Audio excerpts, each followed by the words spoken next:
Bir neçə gün bağçada olur, sonra bir həftə xəstə yatır, nə etməli tez-tez rast gəlinən problemdir. Panik etməyin. Bir çox valideyn bu vəziyyətlə qarşılaşır. Uşaq bağçasına gedir. Bir neçə gün hər şey yaxşı olur, sonra birdən xəstəlik və yalnız axan bir burun və öskürək deyil, evdə bütün həftə. Bəs niyə belə olur?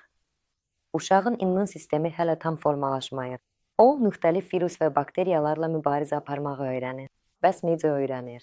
Yalnız təcrübədə. Uşaq xəstələnir. İmmunitet yeni infeksiyaları tanımağı və onlardan qorunmağı öyrənir. Digər uşaqlarla təmas.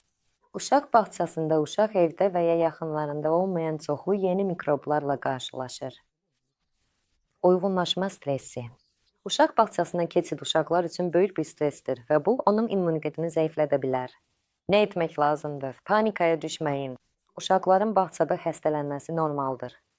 Əsas odur ki, sakit qalasınız və nə özünüzü, nə də uşağı xəstələndiyinə görə qınamayasınız. İmmuniteti gücləndirmək lazımdır. Düzgün qidalanma, təmiz hava, idman və yuxu, sağlamlığı möhkəmləndirmək üçün ən yaxşı dostlardır.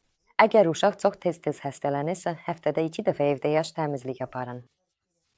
Mükəmməl təmizlik yaratmağa ehtiyac yoxdur, amma toz yığıntıları sağalmanıza heç kömək etməyəcək. Həkimin təyinatı ilə badlar və vitaminlər qəbul edin. Bəs nə tamamilə kömək etməyəcək? Heç bir halda hər soyuq dəymədə uşağa öz başına antibiotik yazmaq olmaz. Bu, sadəcə immuniteti daha da zəiflədəcək. Unutmayın, uşaq bağçasında tez-tez xəstələnmək tamamilə normal bir haldır. Hər dəfə uşağın immuniteti daha da güclənəcək və o daha az xəstələnəcək. Əsas odur ki, səbirli olun və övladınıza qayğı göstərin, onda o sağlam və xoşbəxt böyüyəcək.